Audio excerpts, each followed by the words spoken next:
I got a lot of news for you. Gavin Newsom just came out with this video mocking Donald Trump, his affirmity, and what's going on with his hands. We have Jon Ossoff, who, if you don't know, is running for re-election in Georgia for Senate. We gotta win that race, and he's out there talking about the Epstein stuff. And the Epstein stuff, by the way, is tearing MAGA apart. We have seen now another civil war erupting within MAGA that I can't wait to bring to you. But first, let's just show a little bit of Jon Ossoff, who is, I'll just say it. No, I'm not going to say it. I'm going to be professional. But there's Jon Ossoff. Let's listen to what he has to say. But I'm sure you caught the press conference this morning. We've been talking about it through the course of the show of these survivors. You are also not a naive person. Do you think that will change anything about the politics on the Hill of support for the full release of these Epstein files by your Republican colleagues? It's been extraordinary to see the Speaker of the House reduced to lying in order to cover up sex crimes. And for the President of the United States to move from a campaign where he and all his lieutenants promised to bring this all out into public light and now dismiss it as a hoax. I hope that reason and justice will prevail. I hope so too. Senator Jon Ossoff. Yeah, they are. That is like he is very good at speaking plainly and really condensing things down into the truest form, because they are covering up sex crimes.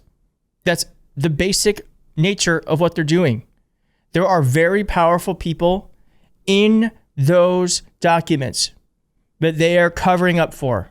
One of whom we know is the President of the United States, Donald Trump.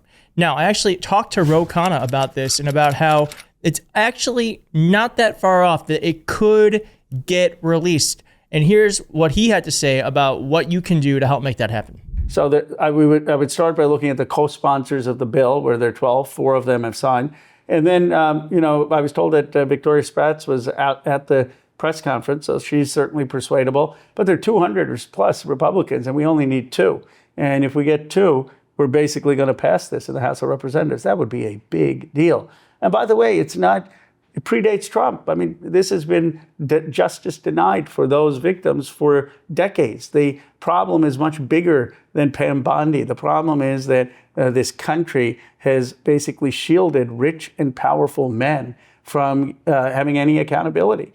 And so the best way to get this done is to keep this at a matter of principle, that we are standing with the survivors, we're standing with the victims, and we're standing against people who abuse them. That full interview, by the way, is right here on YouTube, and I do think you should look it up because it is really important. Now, I also know that this is a big deal because Epstein survivors came out, spoke against, they didn't even speak against Donald Trump. They actually said, Donald Trump, you could help make this right. They were appealing to him. But I know this bothers him because Donald Trump posted this. I only share this because of the absurdity of it. And he's done this before. When the Epstein stuff was boiling up, he tried to distract us by saying that Rosie O'Donnell should lose her citizenship. Here he is doing it again, posting a very obvious Photoshop picture of Rosie O'Donnell saying, as previously mentioned, we are giving serious thought to taking away Rosie O'Donnell's citizenship. Okay, whatever. No one's buying it this time. The thing is, we're all smarter. Maybe the mainstream media, the legacy media, corporate media, they're gonna focus on this. We're gonna talk about it, but we're also gonna explain why that's happening because he's trying to distract us. By the way, he's just proudly showing his kinkles now. And you know what? Good for him. Good for him. I'm glad he's no longer ashamed, because we saw last time that they've been using this to cover it up, and he's just showing them off proudly now. And I do think that, it's important to have body positivity. And so, Donald, wear your kinkles proudly. Show them off. All right. And as I said, there is a MAGA civil war happening too, where Laura Loomer is calling Marjorie Taylor Greene, who is, I think, smartly, listen, I don't think she's a great person. I don't agree with anything she believes in. We agree on this one thing, which is that the Epstein files should be released. Happens to be a thing that most people agree with. Happens to be a thing that almost all of MAGA agrees with.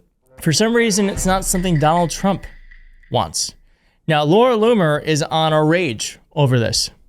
And she says, why did Marjorie Taylor Greene attend an anti-Trump press conference today and stand in front of signs that call President Trump a pedophile? Well, it's because she's trying to she's trying to own the MAGA base. Like, the thing is when Donald Trump dies, when he no longer is in power, let's just say that. I mean, he is eventually going to die, but I'm not wishing him dead. I'm just saying one day it happens to us all. It happens to us all. I hope he lives long enough to see himself become insignificant. But Laura Loomer will also lose almost all significance the second Donald Trump's no longer in power. And she doesn't even see that. Her power is derived from the president, not the other way around. Marjorie Taylor Greene has power not just because of Trump. So Marjorie Taylor Greene is also trying to make sure that she has political capital whenever and if ever Donald Trump does not stay in power. So that aside, she says, I am showing this photo to... She became a tattletale. I'm showing this photo to President Trump. It's time for Marjorie Taylor Greene to be kicked out of MAGA for being the phony friend she's always been. I'm telling teacher. Oh, nobody wanted her to run for Georgia governor. Trump told her she wasn't his choice for VP. Trump would endorse her Senate run. Now she's trying to take him down. This is why I call her Marjorie Taylor Greene. Oh, that tickled me. That tickled me. All right. And then Mark Warner actually made a really good point about Laura Loomer. She's basically part of the administration because she says things and she points things out to Trump and then Trump does it. Now, we don't know why that is. She's suing Bill Maher for alleging that her and Trump were sleeping together. But here is Senator Warner explaining. Well, how she caught wind of it, that's a great question, Jake. And I've done this for a dozen years. I've been chair or vice chair of the Intelligence Committee. I meet regularly with intelligence officials. And frankly, this was even in my home state of Virginia, so most of these folks are my constituents as well. The one thing we've learned is that when Laura Loomer tweets, Pete Hegseth, Tulsi Gabbard, they jump. They do her bidding.